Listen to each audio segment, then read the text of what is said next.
నమస్తే welcome to Sri paper news. ముందుగా headlines. CM Chandrababu Naidu అధ్యక్షతన ముగిసిన కలెక్టర్ల సమావేశం. జిల్లాల వారీగా కార్యాచరణ ప్రణాళికలు వివరించిన కలెక్టర్లు. రాష్ట్రంలో అభివృద్ధి పరుగులు పెట్టాలని ఆదేశం. ఎన్టీఆర్ జిల్లాకు సంబంధించిన ప్రగతిపై ప్రజెంటేషన్ ఇచ్చిన ఎన్టీఆర్ జిల్లా కలెక్టర్ లక్ష్మీషా. జిల్లాలో తలసరి ఆదాయం 4.17 లక్షల సాధనే లక్ష్యంగా పనిచేస్తున్నామని వెల్లడి. చంద్రబాబు నాయుడుతో భేటీ అయిన జపాన్ రాయబారి పారిశ్రామికవేత్తల బృందం. రాష్ట్రంలో పెట్టుబడులు పెట్టాల్సిందిగా జపాన్ పారిశ్రామికవేత్తలను ఆహ్వానించిన సీఎం. రాష్ట్రంలోని అన్ని జిల్లాలు అభివృద్ధితో పరుగులు పెట్టాలని సీఎం చంద్రబాబు నాయుడు ఆకాంక్షించారు. అన్ని ప్రాంతాల్లోనూ ప్రజల జీవన ప్రమాణాలు, తలసరి ఆదాయం పెరిగేలా చూడాలన్న సీఎం పరిశ్రమల ఏర్పాటుకు ప్రయత్నించాలని సూచించారు. కొత్త జిల్లాలో జిల్లా స్థాయి అధికారులకు పూర్తి స్థాయి అధికారాలు కల్పించాలని ఆదేశించారు.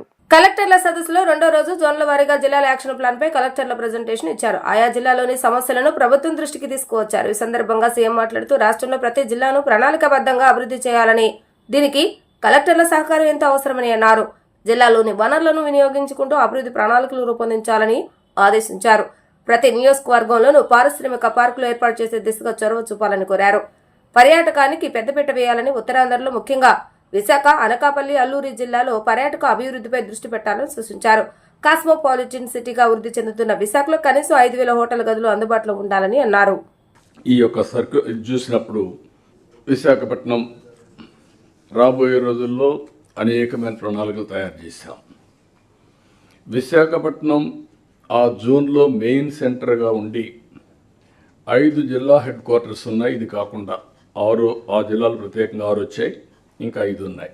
ఎటు చూసినా ఒక మాండ్యం లేకుంటే అరకు, ఈ రెండు కొంచెం టైం తీసుకుంటుంది, కానీ ఇక్కడ అన్నిటికీ less than an hour journey. Srikakulam 1 hour, Vizianagaram ½ hour 45 minutes, Anakapalli 45 minutes.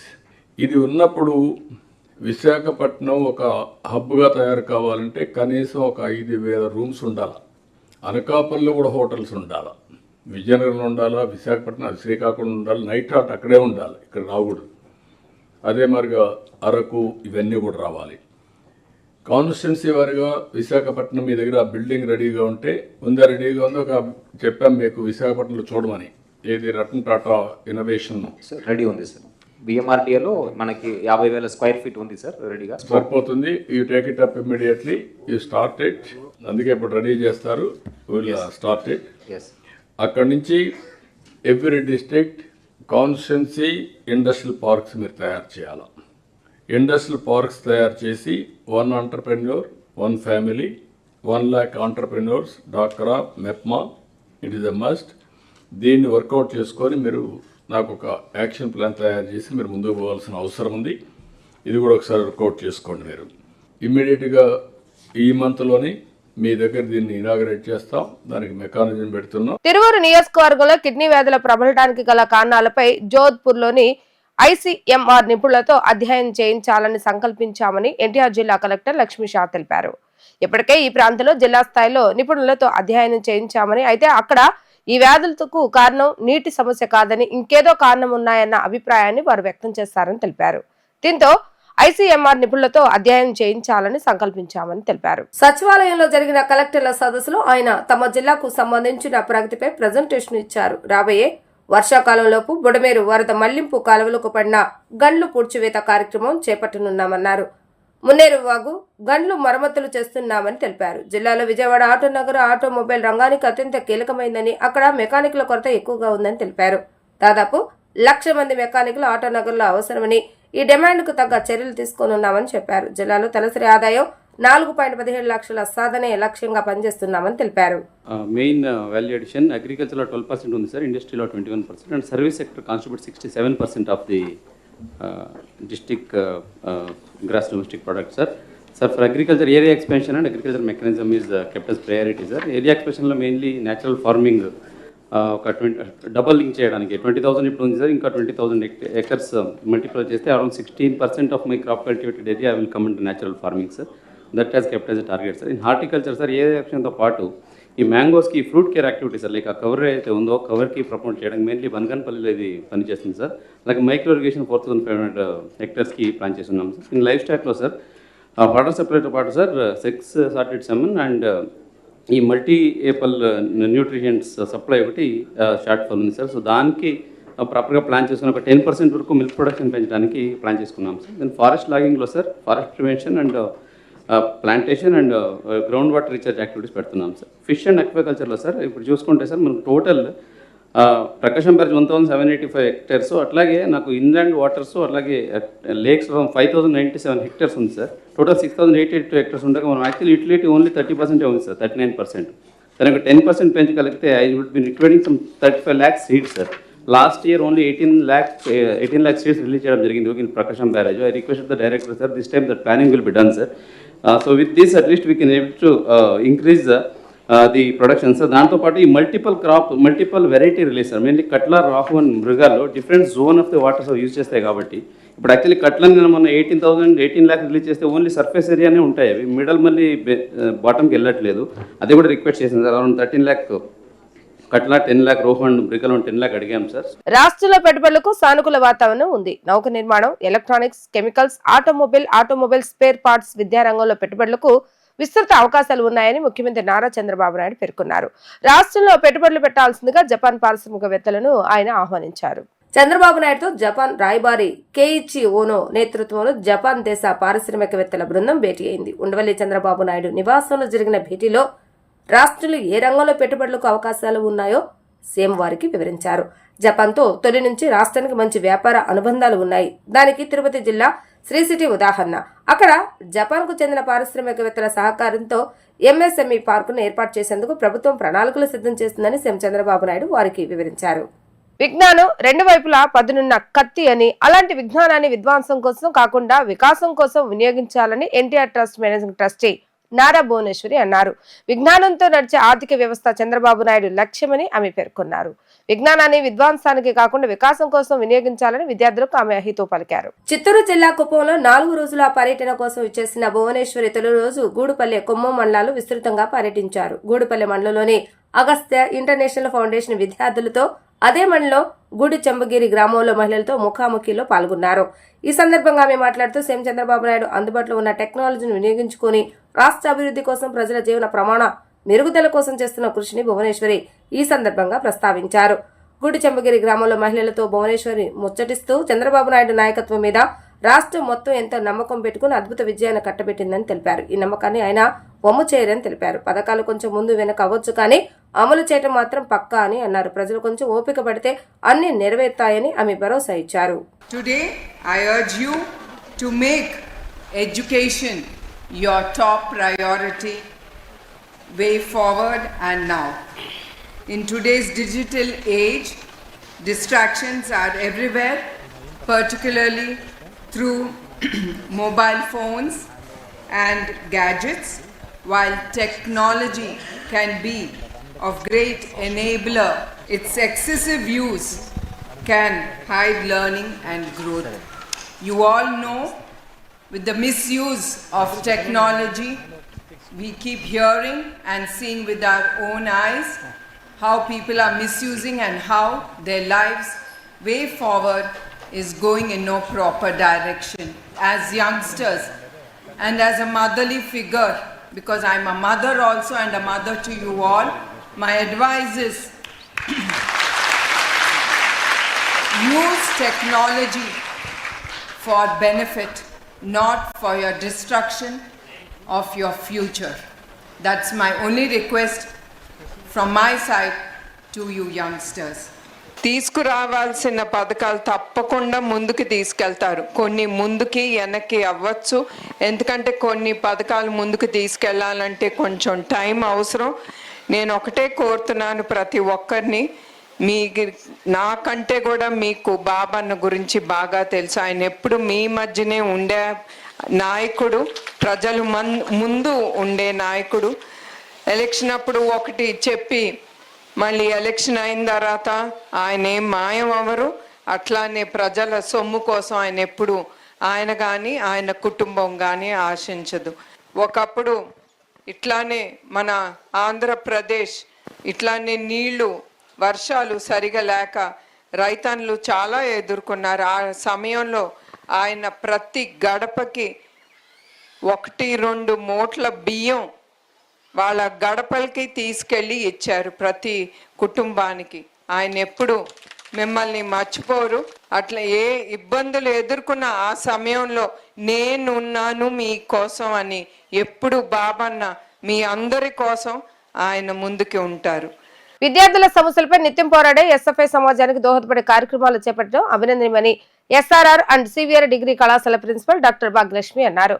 Polytechnic entrance పరీక్ష రాయాలనుకునే విద్యార్థుల కోసం ఏర్పాటు చేసిన ఉచిత కోచింగ్ సద్వినియోగం చేసుకోవాలని సూచించారు. 10వ తరగతి పూర్తి అయి పాలిటెక్నిక్ ఎంట్రన్స్ ఎగ్జామ్ రాయాలి అనుకునే విద్యార్థులకు ఎస్ఎఫ్ఐ ఆధ్వర్యంలో ఉచిత కోచింగ్ కార్యక్రమం ఏప్రిల్ 3వ తేదీ నుంచి ప్రారంభం కానుంది. ఈ నేపథ్యంలో ఎస్ఆర్ఆర్ అండ్ సివిఆర్ కళాశాల ప్రాంగణంలో పోస్టర్ ఆవిష్కరణ జరిగింది.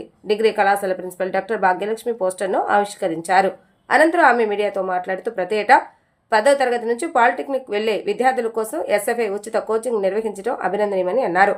బయట కోచింగ్ సెంటర్లకు వెళ్తే చాలా డబ్బులు వెచ్చించవలసి ఉంటుందని, అటువంటి కోచింగ్ ఉచితంగా అందజేయడం సంతోషకరమని ఆమె తెలిపారు. విద్యార్థులు ఈ అవకాశాన్ని సద్వినియోగం చేసుకోవాలని ఆమె పిలుపునిచ్చారు. ఎస్ఎఫ్ఐ వారి ఆధ్వర్యంలో ఉచిత పాలిటెక్నిక్ ఎంట్రన్స్ అనేటువంటి ఎస్ఆర్ఆర్ కాలేజ్ లో స్టార్ట్ చేయడం జరుగుతూ ఉన్నది. ప్రతి సంవత్సరం కూడా ఎస్ఎఫ్ఐ వాళ్ళు స్టూడెంట్స్ ఇష్యూస్ కోసం ఫైట్ చేస్తారు. అలాగే స్టూడెంట్స్ కి మంచి భవిష్యత్తు కావాలి అనే ఉద్దేశంతో 10th పాస్ అయినటువంటి స్టూడెంట్స్ అందరూ కూడా పాలిటెక్నిక్ రాసినట్లయితే, ఆ పాలిటెక్నిక్ లో మంచి ర్యాంక్ వచ్చి పాలిటెక్నిక్ సీట్స్ తెచ్చుకున్నట్లయితే వాళ్ళు త్వరగా లైఫ్ లో సెటిల్ కావడానికి అవకాశం ఉంటుంది. అలాగే పాలిటెక్నిక్ లో 6 months ఇంటర్న్షిప్ చేసే అవకాశం ఉంటుంది. దాంతో వాళ్ళు కంపెనీస్కి వెళ్ళటం జరుగుతుంది. సో ఒకవేళ వాళ్ళ యొక్క పర్ఫార్మెన్స్ బాగున్నట్లయితే అదే కంపెనీస్ లో అబ్జార్బ్ అవడం కూడా జరుగుతుంది. ఈవెన్ శ్రీహరికోటలో కూడా పిల్లలు సెటిల్ అయినటువంటి వాళ్ళు ఉన్నారు. సో పాలిటెక్నిక్ బేస్ చేసుకొని మంచి ఉపాధి పొందుతున్నటువంటి వాళ్ళు, మంచి పోస్టులో సెటిల్ అయినటువంటి వాళ్ళు చాలా మంది ఉన్నారు. కాబట్టి ఆ యొక్క ఉచిత పాలిటెక్నిక్ ఎంట్రన్స్ కోచింగ్ అనేటువంటిది ఎస్ఎఫ్ఐ వాళ్ళు ఇస్తూ ఉన్నారు. నిజంగా బయట జాయిన్ అయినట్లయితే చాలా thousands of rupees they have to spend. కానీ వీళ్ళు ఉచితంగా ఇస్తున్నారు అంటే వీళ్ళకి నిజంగా మంచి ఫ్యాకల్టీ ఉన్నారు. ఆ ఫ్యాకల్టీ అందరూ కూడా 9 o'clock నుంచి 4 o'clock వరకు కూడా వారి యొక్క నాలెడ్జ్ అంతా కూడా షేర్ చేసుకొని ఎగ్జామ్లో ఆ యొక్క ఆబ్జెక్టివ్ టైప్ క్వశ్చన్స్ని ఎలా ఆన్సర్ చేయాలి అనేటువంటిది వాళ్ళకి కోచింగ్ ఇవ్వడం జరుగుతుంది. కాబట్టి ఈ అవకాశాన్ని 10th క్లాస్ కంప్లీట్ చేసుకున్నటువంటి స్టూడెంట్స్ అందరూ కూడా విజయవాడ పరిసర ప్రాంతాల్లో ఉన్న వాళ్ళందరూ కూడా ఉపయోగించుకొని వాళ్ళ యొక్క బంగారు భవిష్యత్తును నిర్మించుకోవాలి. అలాగే దీనికి పాటుపడుతున్నటువంటి వారందరికీ కూడా మా యొక్క ధన్యవాదాలు తెలియజేస్తూ ఉన్నాము. సో ఈ కోచింగ్ అనేటువంటిది ఏప్రిల్ 3rd నుంచి ఉంటుంది. అలాగే ఏప్రిల్ 30th ఎంట్రన్స్ ఎగ్జామినేషన్ ఉన్నది. కాబట్టి ఈ 20 days or 27 days అనేటువంటిది వెరీ క్రూషియల్. సో ఆ యొక్క కోచింగ్ని వాళ్ళు పిల్లలందరూ కూడా సద్వినియోగం చేసుకోవాల్సిందిగా కోరుచున్నాం. ఎన్టీఆర్ జిల్లా కార్యదర్శి ఎస్ఎఫ్ఐ ఆధ్వర్యంలో ఏప్రిల్ 3rd నుంచి ఫ్రీ పాలిటెక్నిక్ కోచింగ్ సెంటర్ అనేది ఏర్పాటు చేస్తూ ఉన్నాం. గత 10 సంవత్సరాలుగా మన ఎస్ఆర్ఆర్ అండ్ సివిఆర్ డిగ్రీ కళాశాలలో ఇక్కడ మేనేజ్మెంటు, ప్రిన్సిపల్ గారు కానీ వీళ్ళందరూ కూడా సహకారంతో మనం ఈ కోచింగ్ సెంటర్ అనేది స్టార్ట్ చేస్తూ ఉన్నాం. నిష్ణాతులైనటువంటి ఉపాధ్యాయుల చేత ఇక్కడ క్లాసులు నిర్వహిస్తూ ఉన్నాం. దాదాపు ఈ 27 రోజుల పాటు ఇక్కడే క్లాసులు జరుగుతాయి. వాళ్ళకి మోడల్ ఎగ్జామ్ కూడా ఎట్లా రాయాలి, ఎట్లా ప్రిపేర్ అవ్వాలనే దాని మీద పూర్తి శిక్షణ ఇవ్వడం జరుగుతూ ఉంది. గతంలో కూడా అనేక మందికి మంచి కాలేజెస్లో, గవర్నమెంట్ కాలేజెస్లో కూడా మంచి ర్యాంక్స్ వచ్చి వాళ్ళకి సీట్లు కూడా రావడం జరిగింది. కాబట్టి 10వ తరగతి పరీక్షలు రాస్తున్నటువంటి విద్యార్థులు, తల్లిదండ్రులు ఈ అవకాశాన్ని వినియోగించుకొని టెక్నికల్ ఎడ్యుకేషన్లో అనేకమైనటువంటి ఆపర్చునిటీస్ ఉన్నాయి. వాటన్నిటిని కూడా ఉపయోగించుకునే దానికోసం, మంచి కాలేజీలో సీట్ వచ్చేదానికోసం ఈ కోచింగ్ సెంటర్ను ఉపయోగించుకొని మీ బంగారు భవిష్యత్తుకి బాటలు వేయాలని చెప్పి భారత విద్యార్థి ఫెడరేషన్ ఎస్ఎఫ్ఐగా కోరుతా ఉన్నాం. రాష్ట్రంలోని విశ్వవిద్యాలయాలు విద్యారంగ సమస్యల పరిష్కారానికి దశలవారీ ఉద్యమానికి సిద్ధమవుతున్నామని ఏఎస్ఎఫ్ఐ జాతీయ కార్యదర్శి శివారెడ్డి ప్రకటించారు. 2025-26 విద్యా సంవత్సరానికి ఉపాధ్యాయుల పోస్టులను భర్తీ చేస్తున్నామన్న ప్రభుత్వం ఇప్పటికీ స్పష్టమైన కార్యాచరణ ప్రకటించలేదని ఆరోపించారు. రాష్ట్రంలోని అనేక విశ్వవిద్యాలయాలు వైస్ ఛాన్సలర్ లేకపోవడంతో ఇన్ఛార్జ్ వ్యవస్థ ద్వారా యూనివర్సిటీలు నడిపించడం విద్యార్థుల యొక్క భవిష్యత్తుపై ప్రభావం చూపుతుందని ఆందోళన వ్యక్తం చేశారు. రాష్ట్రంలో విశ్వవిద్యాలయాలు విద్యారంగ సమస్యల పరిష్కారానికి దశలవారీగా ఉద్యమానికి సిద్ధమవుతున్నామని ఏఎస్ఎఫ్ఐ జాతీయ కార్యదర్శి శివారెడ్డి ప్రకటించారు. విజయవాడ దాసరిభవన్లో జరిగిన సమావేశంలో ఆయన మాట్లాడారు. టీడీపీ ప్రభుత్వం అధికారంలోకి వచ్చి 9 నెలలు గడిచినా యువగళం యాత్రలో ఇచ్చిన హామీలు అమలు కావటం లేదని ఆయన విమర్శించడం జరిగింది. ముఖ్యంగా డిఎస్సి నోటిఫికేషన్ జారీ కాకపోవడంతో అభ్యర్థులు తీవ్ర ఆందోళన ఉన్నారని అన్నారు. 2025-26 విద్యా సంవత్సరానికి ఉపాధ్యాయుల పోస్టులను భర్తీ చేస్తామన్న ప్రభుత్వం ఇప్పటికీ స్పష్టమైన కార్యాచరణ ప్రకటించలేదని ఆరోపించారు. రాష్ట్రంలోని అనేక విశ్వవిద్యాలయాల్లో వైస్ ఛాన్సలర్లు లేకపోవడంతో ఇన్ఛార్జ్ వ్యవస్థ ద్వారా యూనివర్సిటీలు నడిపించడం విద్యార్థుల భవిష్యత్తుపై ప్రభావం చూపిస్తుందని అన్నారు. యూనివర్సిటీల్లో 4000 ఖాళీ పోస్టుల భర్తీకి చర్యలు చేపట్టాలని డిమాండ్ చేశారు. అలాగే ఫీజు రియంబర్స్మెంట్ బకాయిలను చెల్లించాలని, కామన్ పీజీ సెట్ కొనసాగిస్తూ విద్యార్థులను మోసం చేయడం ఆపాలని ప్రభుత్వాన్ని కోరారు. రాష్ట్రంలోని విశ్వవిద్యాలయాల్లో అడ్మిషన్లు తగ్గిపోతున్నాయని, దీని పరిష్కారానికి చర్యలు తీసుకోవాలని శివారెడ్డి స్పష్టం చేశారు. విద్యార్థుల సమస్యల పరిష్కారం కోసం దశలవారీ ఉద్యమం చేపడతామని ఆయన హెచ్చరించారు. ప్రభుత్వ నిర్లక్ష్య వైఖరిని నిరసిస్తూ త్వరలో భారీ ఆందోళన కార్యక్రమాలు నిర్వహిస్తామని ప్రకటించారు. ఇవాళ ఆంధ్రప్రదేశ్ రాష్ట్ర ప్రభుత్వం టీడీపీకి అధికారంలోకి వచ్చి సుమారుగా 9 నెలలు గడుస్తూ ఉంది. పెద్ద ఎత్తున ఉద్యోగాలకు కల్పిస్తామని చెప్పేసి రాష్ట్రంలో ఉన్నటువంటి నిరుద్యోగులకు అందరూ కూడా ఉద్యోగ అవకాశాలు కల్పించాలంటే టీడీపీ ప్రభుత్వం, కూటమి ప్రభుత్వం అధికారంలో రావాలని చెప్పేసి లోకేష్ గారు కుప్పం నుంచి శ్రీకాకుళం వరకు కూడా పాదయాత్ర చేసి మొట్టమొదటి సంతకాన్ని ఈరోజు మెగా డిఎస్సి విడుదల చేస్తామని చెప్పేసి కూడా ఆ రోజు చెప్పడం జరిగింది. తీరా అధికారంలోకి వచ్చిన తర్వాత కూటమి ప్రభుత్వం కూడా మొదటి సంతకంగా మెగా డిఎస్సి మీద చంద్రబాబు నాయుడు గారు సంతకం పెట్టారు. కానీ 9 నెలలు గడుస్తున్న ఈ రోజుకి కూడా నోటిఫికేషన్ విడుదల కాకపోవడం వలన ముఖ్యంగా నిరుద్యోగులంతా కూడా తీవ్రమైనటువంటి ఆందోళనకు గురవుతూ ఉన్నారు. ప్రధానంగా 28,000 పోస్టులు, టీచర్ పోస్టులు, అది సీనియర్ అసిస్టెంట్ కానివ్వండి, లేకపోతే school assistants, secondary grade teachers, ఎస్జిటీలు అన్నీ కూడా పోస్టులు ఖాళీగా ఉన్నాయని చెప్పేసి కూటమి ప్రభుత్వం చెప్పి ఈరోజు కేవలం 16,000 పోస్టులకు మాత్రమే నోటిఫికేషన్ ఇస్తామని చెప్తున్నారు. మరి నోటిఫికేషన్ కోసం 1000 కళ్ళతో ఎదురు చూస్తున్న వాళ్ళకందరూ కూడా ఇదిగో 3 నెలల తర్వాత ఇస్తాం, డిసెంబర్ ఎండింగ్కి ఇస్తాం, జనవరి ఎండింగ్కి ఇస్తాం, మళ్ళీ కోడ్ వచ్చింది మార్చి 10వ తారీఖులోకి ఇస్తామని చెప్పేసి కూడా ఈరోజు నిరుద్యోగులకి మాయమాటలు చెప్పేసి నిరుద్యోగులను కూడా నట్టేట ముంచుతున్నటువంటి కూటమి ప్రభుత్వాన్ని సూటిగా అడుగుతున్నాం. రేపు వచ్చే అకాడమిక్ ఇయర్కి జూన్కంతా కూడా టీచర్ పోస్టులు భర్తీ చేస్తా ఉన్నాం. ఎక్కడా కూడా ఒక పిల్లడికి కూడా చదువు చెప్పడానికి టీచర్ లేడు, నేనున్నానని చెప్పేసి నారా లోకేష్ గారు విద్యాశాఖ మంత్రిగా నేను తీసుకున్నానని చెప్పినట్టు లోకేష్ గారు, మరి నువ్వు ఏప్రిల్లో నోటిఫికేషన్ ఇస్తే 90 రోజులు వాళ్ళకి మళ్ళీ కూడా ఎగ్జామ్కి ప్రిపరేషన్కి ఇవ్వాలి, మళ్ళీ కౌన్సిలింగ్ జరపాలి. అంటే నువ్వు 2026-27కి విద్యా సంవత్సరానికి భర్తీ చేస్తున్నావా, లేకపోతే 2025-26 విద్యా సంవత్సరానికి ఈరోజు టీచర్ పోస్టులు భర్తీ చేస్తావని సమాధానం చెప్పాలని కూడా లోకేష్ గారిని అడుగుతా ఉన్నాం. అదే పద్ధతిలో ఎవరైతే ఈ నోటిఫికేషన్లో ముఖ్యంగా పీఈటీ పోస్టులు భర్తీ చేసేటప్పుడు వెయిటేజీ గతంలో 2017-18లో ఏదైతే క్రీడాకారులకి తర్వాత ఉన్నటువంటి బీపీడీ చేసిన విద్యార్థికి స్పెషల్ కేటగిరీ కింద వాళ్ళకి నోటిఫికేషన్లో మెన్షన్ చేయాలని చెప్పేసి కూడా ఈరోజు ఏఐఎస్ఎఫ్గా రాష్ట్ర ప్రభుత్వాన్ని కోరుతా ఉన్నాం. చిరు వ్యాపారుల పేరిట కోట్లాది రూపాయలు దండుకుంటున్నారని సిపిఎం నగర కార్యదర్శి దోనిపూడి కాశీనాథ్ ఆరోపించారు. చిరు వ్యాపారులకు రక్షణ కల్పించాలని, వారికి గుర్తింపు కార్డులు మంజూరు చేయాలని ఆయన డిమాండ్ చేశారు. చిరు వ్యాపారులకు అన్యాయం జరిగితే వారి పక్షాన ఆందోళన తీవ్రతరం చేస్తామని హెచ్చరించారు. చిరు వ్యాపారులకు రక్షణ కల్పించాలని, వారికి గుర్తింపు కార్డులు మంజూరు చేయాలని కోరుతూ బీసెన్ రెడ్డి మహంతి మార్కెట్ వద్ద ధర్నా నిర్వహించారు. ఈ ఆందోళనలో సిపిఎం నాయకుడు దోనిపూడి కాశీనాథ్, సిఐటియు నాయకులు, చిరు వ్యాపారులు పాల్గొన్నారు. ఈ సందర్భంగా వారు మాట్లాడుతూ చిరు వ్యాపారుల పేరిట దాదాపు 4 కోట్ల రూపాయలు దండుకుంటున్నారని అన్నారు. చిరు వ్యాపారులతో బీసెన్ రోడ్ వర్తకులకు ఎంతో సఖ్యత ఉందని, దాన్ని దెబ్బతీసే విధంగా వ్యవహరిస్తున్నారని వారు ధ్వజమెత్తారు. చిరు వ్యాపారుల ఉపాధికి ఇబ్బంది లేకుండా చూడాలని వారు కోరారు. పాలకులు మారిన ప్రతిసారి చిరు వ్యాపారులను పావులుగా చేసి తమ పబ్బం గడుపుకుంటున్నారని మండిపడ్డారు. చిరు వ్యాపారులకు అన్యాయం జరిగితే చూస్తూ ఊరుకోబోమని స్పష్టం చేశారు. వారికి అన్యాయం జరిగితే సిఐటియు పక్షాన ఆందోళన తీవ్రతరం చేస్తామని వారు హెచ్చరించారు. నగరంలో చిరు వ్యాపారుల మీద, హాకర్స్ మీద అధికార పక్షం, రాష్ట్ర ప్రభుత్వం కత్తి కట్టిందేమోనని చెప్పనేటువంటిది అనిపిస్తా ఉంది. ఈ ఒక్క బిసెంట్ రోడ్డే కాదు, నగరంలో ఉన్నటువంటి ఇతర హాకర్స్ మీద కూడా ఇదే రకమైనటువంటి వైఖరి పూనుకుంటా ఉందా? ఇదొక ప్రశ్నార్థకంగా ఉంది. ఇది బిసెంట్ రోడ్లో స్థానికంగా ఉన్నటువంటి ప్రజాప్రతినిధి కక్షగట్టి వీళ్ళ మీద అన్యాక్రాంతం చేసుకొని ఆ స్థలంలో తన వ్యాపారాలు చేసుకునేటువంటి దానికోసం, తన అనుయాయుల్ని, అనుచరుల్ని పెట్టేటువంటి దానికోసం చేసేటువంటి ప్రయత్నంలో భాగమా ఇదని చెప్పనని మేము ప్రశ్నిస్తూ ఉన్నాం. అదే రకంగా గత 50 ఏళ్ల క్రితం, 50 సంవత్సరాల క్రితం మా చిన్నతనంలో ఇదే బిసెంట్ రోడ్డు అనీ బిసెంట్ రోడ్డుగా నామకరణం అయినటువంటి కొత్తలోనే ఇక్కడ చిరు వ్యాపారస్తులు, ఆకర్లు బ్రతికేటువంటి దానికోసం బ్రతికేందుకోసం స్థానాన్ని ఏర్పరచుకున్నారు. ఒకప్పుడు అరటికాయల బళ్ళు, చక్కెరకేళీల బళ్ళు ఇవన్నీ ఉండేవి. తర్వాత చిన్న చిన్న వ్యాపారాలు మొదలైనాయి.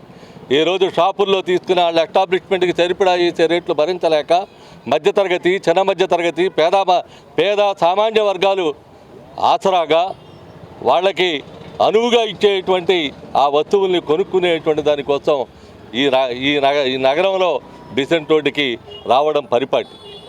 దాదాపుగా ఆదివారం కానీ చూసినట్లయితే ఇసుకేస్తే రాలనేటువంటి పద్ధతుల్లో ఉంటారు. కారణం ఈ హాకర్స్ మీద హాకర్స్ దగ్గర ఉన్నటువంటి వస్తువుల్ని కొనుక్కొని సరసమైనటువంటి ధరలకు అమ్మేటువంటి పరిస్థితి ఉంటుంది కాబట్టి అవి కొనుక్కొని వాటి ద్వారా లబ్ధి పొందుదామని చెప్పనేటువంటి ఆలోచన నగర ప్రజలది. అటువంటి దాన్ని అడ్డుకట్టేసేటువంటి దానికోసం ప్రయత్నం చేసి దీన్ని ఏదో రకమైనటువంటి పద్ధతుల్లో రాజకీయ లబ్ధి కోసం చేయటం సరైనటువంటిది కాదు. అదే కాదు, పక్కనే 700 కుటుంబాలకి ఆసరాగా ఉన్నటువంటి అనువైనటువంటి మహంతి చేపల మార్కెట్ మరి 2 కోట్లు అని చెప్పరని పత్రికల్లో వస్తూ ఉన్నాయి. 2 కోట్ల 4 కోట్ల 6 కోట్ల అది మరి పైవాడికి తెలియాలి, ఆ పైన ఉన్నటువంటి దేవుడికి తెలియాలా ఏంటో అది దానికి ఉన్నటువంటి వెనకమాలు ఉన్నటువంటి ఆ సారం ఏంటో సారాంశం ఏంటో మరి తెలియాలా. ఆ రకమైనటువంటి పద్ధతుల్లో దీని నుంచి కూడా ఏమన్నా ఆశిస్తూ ఉన్నారా మా ప్రశ్న సమాధానం చెప్పాలా. అందుకని ఆ రకమైనటువంటి వైఖరి చేపట్టకుండా చిరు వ్యాపారులు హాకరులు ఎప్పటి నుండో బతుకుతూ ఉన్నటువంటి దాన్ని నివారించేటువంటి దానికో నిలవరించేటువంటి దానికో ప్రయత్నం చేస్తే ఈ నగరంలో 12,000 మంది హాకర్స్ ఉన్నారు. ఈ 12,000 మంది మీద ఆధారపడ్డటువంటి కుటుంబాలు 1,00,000 దాకా ఉంటాయి.